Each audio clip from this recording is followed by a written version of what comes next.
Hari ini adalah jadwal Reina untuk check up lukanya ke dokter, sekaligus latihan berjalan. Sudah 1 minggu berjalan sejak kecelakaan, dan selama itu Reina belum melihat perubahan sama sekali pada kakinya. Reina pergi tentu tidak sendiri, ia diantar oleh pria yang bersedia melakukan apa saja untuk bertanggung jawab karena ia telah menolongnya. "Pak Bima, maaf saya jadi merepotkan," ucap Reina tanpa menatap Bima yang fokus membawa mobil. Bima menoleh ke arah Reina sebentar lalu tersenyum. "Tidak merepotkan, Reina. Saya justru senang bisa mengantar kamu," sahut Bima jujur. Reina ikut tersenyum, entah mengapa ia merasa senang mendengar penuturan Bima yang seakan suka berada di dekatnya. Namun sesaat kemudian Reina menggelengkan kepalanya, ia tidak boleh berharap lebih kepada Bima, ia tidak boleh menaruh perasaan kepada adik ipar sahabatnya. "Ada apa? Apakah kamu pusing?" tanya Bima terlihat khawatir. Reina menggeleng pelan, ia menatap lekat wajah Bima yang tampan, tegas dan sangat berwibawa. Terbesit di hatinya sebuah pujian untuk pria di hadapannya ini. Tampan, mapan dan sangat baik. Batin Reina dengan tatapan masih terfokus pada wajah tampan Bima. "Yakin tidak apa-apa?" tanya Bima lagi. "Iya, saya tidak apa-apa," jawab Reina mengangguk. Mereka akhirnya sampai di rumah sakit. Bima turun lebih dulu daripada Reina. Ia mengeluarkan kursi roda Reina lalu meletakkannya di lobi rumah sakit. Setelahnya ia baru membukakan pintu untuk gadis itu. "Pelan-pelan," ucap Bima seraya membuka seat belt Reina. Jantung Reina berdegup kencang, ia bahkan mendadak tegang saat melihat wajah Bima yang sangat dekat dengannya. Bahkan Reina dapat merasakan terpaan nafas hangat berbau min milik pria itu. Di waktu yang bersamaan, entah mengapa seat beltnya macet, hal yang membuat Reina harus semakin lama dengan posisi demikian. Ia sangat khawatir tidak bisa mengendalikan hatinya sendiri. "Kenapa sulit sekali?" gumam Bima berbisik di depan wajah Reina. Pak, biar saya saja yang membukanya," ucap Reina terbata akibat rasa gugup yang dirasakannya. Bima tersadar, ia kini menatap mata Reina yang juga tengah menatapnya. Pandangan mata mereka terkunci satu sama lain. Meski tatapan mata tetap kepada Bima, namun tangan Reina tetap berusaha membuka seat beltnya, agar situasi ini segera berakhir. "Berhasil, Pak."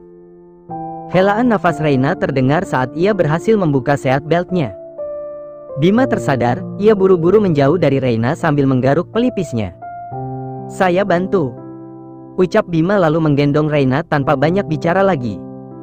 Reina terkejut, ia refleks mengalungkan tangannya di leher pria itu bahkan sangat erat. "Jangan takut, saya tidak akan menjatuhkan kamu," ucap Bima ketika tahu bahwa Reina takut jatuh. Reina tersenyum canggung, ia bukan takut jatuh, tetapi ia hanya terkejut sehingga respon tubuhnya sangat refleks. Bima menurunkan Reina dengan hati-hati untuk duduk di kursi rodanya. Semua adegan itu tentu disaksikan oleh beberapa pengunjung rumah sakit yang dipastikan akan menganggap mereka berdua adalah suami istri. "Suster, langsung bawa ke ruang periksa, ya," ucap dokter yang menangani Reina. Bima tersenyum saat Reina menoleh kepadanya. Bima bukan meninggalkan gadis itu sendiri, tetapi ia harus memarkirkan mobilnya dulu.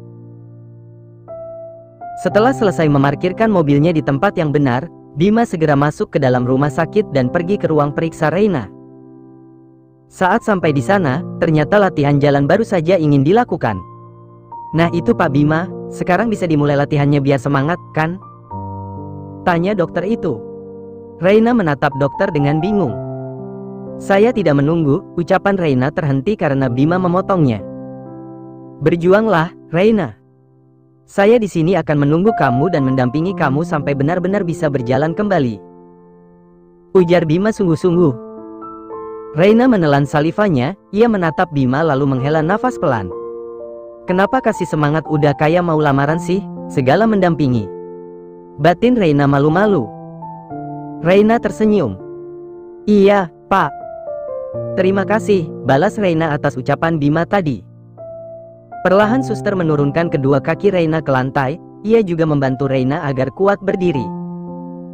Reina meringis, namun ia berusaha untuk mempertahankan posisinya yang kini sudah bisa untuk berdiri. Sakit? Tanya dokter dan dijawab anggukkan kepala oleh Reina. Pelan-pelan, coba melangkah, ya. Tutur dokter lembut. Wajah Reina mulai dipenuhi keringat, inilah yang membuatnya harus siap seluruh tubuh saat ingin belajar jalan kembali, karena bukan hanya kaki yang sakit, tetapi semua anggota badan ikut merasakannya. Pelan-pelan Reina melangkahkan kakinya, satu demi satu lantai rumah sakit telah dilewatinya sambil berpegangan pada suster. Suster, lepaskan pegangan tangannya. Ucap dokter memberi perintah.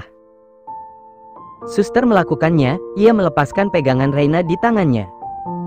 Kini Reina berdiri sendiri, ia menatap kakinya dengan perasaan takut, ia takut jatuh. Reina, saya yakin kamu bisa. Ucap Bima memberi semangat. Reina tersenyum, ia menarik nafas dalam-dalam lalu membuangnya perlahan. Kaki Reina mulai melangkah, namun pada langkah kedua tubuh gadis itu hampir terjatuh karena kakinya tidak kuat menahan beban tubuhnya sendiri. Bima dengan sigap meraih tubuh Reina yang hampir terjerembab ke lantai, ia bahkan refleks memeluk tubuh Reina yang mungil. Kamu nggak apa-apa? Tanya Bima dengan posisi masih memeluk Reina. Reina tidak menjawab. Ia sedang menormalkan detak jantung dan hawa panas di tubuhnya. Mata Reina terpejam, wangi tubuh Bima benar-benar membuat pikirannya tenang. Reina, panggil Bima pelan. Reina berdehem, matanya masih terpejam tanpa berniat untuk membukanya. Ia suka sekali dengan aroma tubuh Bima dan orangnya. Bima menggendong Reina, hal itu sontak membuat Reina membuka matanya pelan-pelan. Sudahi saja latihannya, ya, saya rasa sudah cukup dan bisa dilanjut di rumah. Tutur Bima seraya mendudukkan Reina di kursi roda.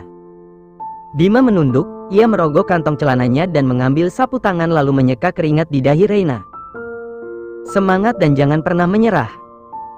Tutur Bima tersenyum lebar. Berhari-hari telah berlalu, hari ini merupakan hari terakhir Reina akan menjalani terapi kakinya agar bisa berjalan kembali. Selama ia menjalankan pengobatan di rumah sakit, Bima tidak pernah absen untuk menemaninya, dan hal itu membuatnya tidak tahu diri.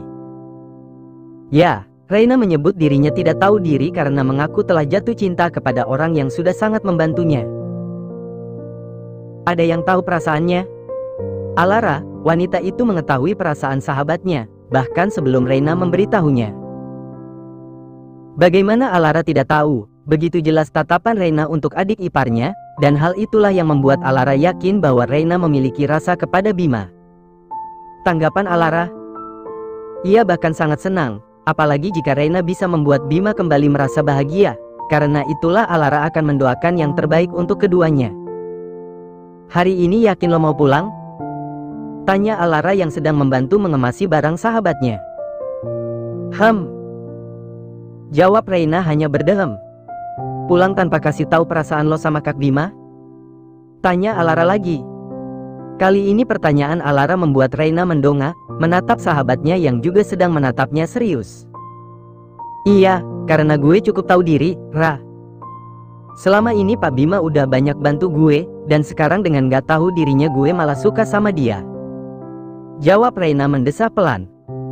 Alara menggelengkan kepalanya, ia mengulurkan tangannya untuk mengusap bahu sang sahabat dengan lembut. Lo cinta sama Kak Bima itu gak bisa disebut, tidak tahu diri, perasaan lo itu murni. Lagi pula kalian sama-sama gak punya pasangan, kan? Jelas Alara lembut. Reina menggelengkan kepalanya. Gak bisa gitu, Ra. Apa tanggapan Tante Mira dan Om Aden? Timpal Reina lirih. Reina perlahan bangkit dari duduknya, ia pelan-pelan berjalan untuk mengambil tas selempang miliknya. Kita keluar yuk, Ra. Gue gak mau bikin semuanya makin repot, ajak Reina tersenyum hangat. Alara menghela nafas, ia memegang gagang koper Reina kemudian menariknya pelan. Gue doain semoga lo bener-bener jodoh buat Kak Bima. Ucap Alara sebelum keduanya keluar dari kamar tempat Reina tinggal. Reina tersenyum, ia membuka pintu kamar dan keduanya langsung terkejut melihat Bima berdiri di sana dengan tangan yang terlipat di dada. Namun bukan itu yang menjadi titik keterkejutan Reina, ia takut Bima mendengar pembicaraannya dengan Alara tadi. "Kak Bima, ada apa dengan wajahmu?" tanya Alara mengerutkan keningnya. Mendengar pertanyaan Alara, sontak Reina ikut memeriksa pipi Bima yang ditunjuk oleh Alara. Ia mengerutkan keningnya melihat wajah Bima yang merah. "Sudah siap?" Bukan menjawab pertanyaan dua wanita itu, Bima malah balik bertanya. Reina mengangguk, sementara Alara hanya diam. Bima mengambil alih koper di tangan Alara, ia lalu mempersilahkan Alara dan Reina berjalan di depannya. Saat mereka menuruni anak tangga, mereka mendengar keributan di lantai bawah, bahkan saat pijakan kaki semakin ke bawah, suara ribut-ribut itu semakin terdengar jelas. "Tante Lila," gumam Alara melihat ibunda Reina ada di sana. Reina tidak kalah terkejutnya melihat kehadiran sang mama di sana. Reina berjalan terlatih, ia mendekati sang mama yang sedang marah-marah kepada Mama Mira dan juga Alderio. "Mama," panggil Reina, menghentikan ucapan sang mama. "Reina, sini kamu." Lila, ibu Reina langsung menarik tangan putrinya dan tanpa aba-aba langsung menamparkan wajah gadis itu. Reina terkejut, termasuk semua orang yang ada di sana. Pipi Reina terasa panas, ia ingin menangis namun ia tahan. Penjelasan dari sang mama lebih penting saat ini. "Mama, ada apa ini?" tanya Reina pelan. "Ada apa? Kamu masih tanya ada apa?" "Beo Mama Lila. Kamu udah bohong sama mama dan papa, Reina. Kamu bilang temani Alara karena suaminya dinas, padahal kamu cedera karena menyelamatkan pria itu, kan?" cecar Mama Lila lalu menunjuk Bima. Reina tersentak. "Dari mana mama tahu?" tanya Reina pelan. "Nggak penting, sekarang mama tanya alasan kamu berbohong itu apa?" tanya Mama Lila semakin meninggikan suaranya. Reina menundukkan kepalanya, hal yang membuat sang mama semakin murka. Andai saja ada sang papa, mungkin semua bisa lebih tenang. Namun sayangnya papa Reina sedang pergi keluar kota. "Nyonya, kita bisa bicara baik-baik." "Silahkan duduk," tutur Mama Mira lembut. Mama Lila tidak membalas, ia fokus menatap putrinya yang masih setia menundukkan kepalanya. "Tante, Reina nggak cerita soal kecelakaannya karena nggak mau tante khawatir," ucap Alara menjelaskan. "Tante kecewa sama kamu juga, Ra. Kenapa harus berbohong? Kenapa nggak bilang sama tante kalau Reina cedera karena menyelamatkan dia?" sahut Mama Lila. "Tante, jika Reina mengizinkan kita untuk bicara, kita juga tidak akan mungkin berbohong. Reina tidak mau terjadi sesuatu dengan Anda, makanya dan dia berbohong." Jelas Alderio ikut buka suara. Mama Lila tidak menjawab, ia sayang kepada putrinya, tetapi ia juga tidak suka kebohongan, apalagi selama ini tidak pernah sekalipun ia mengajarkan kepada anaknya untuk berbohong. "Pulang sekarang." Mama Lila menarik tangan Reina kasar. "Lepasin tangan Reina, Tante." Bima angkat bicara, ia yang sejak tadi diam akhirnya bicara juga. Sejujurnya sejak tadi Bima ingin membela Reina, apalagi saat gadis itu menerima tamparan keras dari mamanya, namun Bima cukup paham bahwa ia tidak bisa ikut campur. Bima melangkah mendekati Reina dan bundanya, ia melepaskan tangan Mama Lila lalu menatap Reina yang masih menundukkan kepalanya. "Reina seperti ini karena saya, dan saya akan bertanggung jawab," ucap Bima ambigu. "Tanggung jawab? Apa yang sudah kamu lakukan sama anak saya?" tanya Mama Lila curiga. "Mama, Pak Bima nggak pernah melakukan hal jahat, dia baik sama aku," tegur Reina yang paham maksud pertanyaan sang mama. "Jangan marahi Reina apalagi sampai memukulnya seperti tadi, jika Anda mau. Lakukan saja kepada saya," ucap Bima tanpa ragu. Mama Lila menggeleng. "Saya sudah cukup sekali menamparkan kamu," tolak Mama Lila. Mama Lila menarik tangan putrinya sebelum benar-benar pergi. Reina sempat menatap Bima dengan mata yang penuh air mata, namun bibirnya tetap berusaha tersenyum. "Bima, ibunya marah begitu karena Reina akan menikah," celetuk Mama Mira tiba-tiba. Bima terdiam di kamarnya, teringat akan ucapan Mama Mira beberapa saat lalu, ketika Reina dibawa pergi oleh orang tuanya sambil menangis, dan apa yang bisa ia lakukan, hanya diam bagaikan orang bodoh. Reina akan menikah. Rasanya kalimat itu tidak mau pergi dari telinga Bima dan terus saja terngiang di indera pendengarannya. Rasanya kata-kata itu menghantui Bima dan membuat pria itu menjadi tidak bisa fokus dengan pekerjaannya. Lalu kenapa jika Reina akan menikah, kenapa aku harus peduli? Gerutu Bima mengacak-acak rambutnya. Di tengah-tengah rasa gusarnya, tiba-tiba pintu kamarnya diketuk. Dan, ditunggu sama nyonya di meja makan, ucap pelayan di rumah keluarga Haiyan. Bima menghela nafas, ia segera membuka pintu kamarnya. Iya, balas Bima kemudian pergi. Bima menghampiri kedua orang tua bersama kakak dan kakak iparnya yang sudah menunggu untuk makan siang bersama. Lama banget, Bim. Ngapain sih? Tanya Papa Aden yang kebetulan pulang cepat saat tahu ada sang cucu di rumahnya. Biasa, Pak.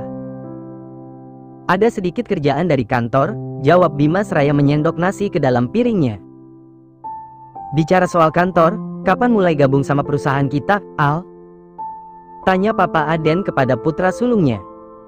Alderio menenggak air minumnya, ia menatap sang papa lalu mengangguk. Kontrakku masih butuh 1 tahun sebelum berakhir, Pak. Jawab Al diakhiri helaan nafas. Bayar saja dendanya, kita punya cukup uang untuk membayar itu bukan? Celetuk Papa Aden. Papa, tegur Mama Mira yang tidak setuju dengan saran sang suami. Bukan masalah nominal uangnya, namun ia tidak mau anak-anaknya kehilangan citra mereka. Dengan membatalkan kontrak, itu sama saja menunjukkan bahwa Al tidak bertanggung jawab. Jangan gitu deh, Pak. Mentang-mentang punya uang, ajarin anaknya untuk nggak bertanggung jawab. Cetus Mama Mira melirik suaminya dengan tajam. Papa Aden terkekeh, ia bukan mengajari anaknya untuk tidak bertanggung jawab, hanya saja ia ingin Alderio segera bisa bergabung di perusahaan mereka. Mama sewot banget sih sama Papa, mentang-mentang belum dikasih jatah. Timpal Papa Aden seraya mengedipkan sebelah matanya.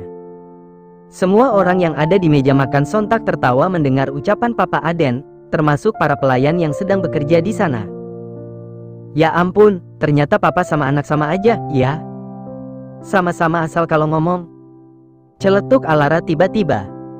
Papa nyebelin banget sih. Gerutu Mama Mira memukul lengan suaminya.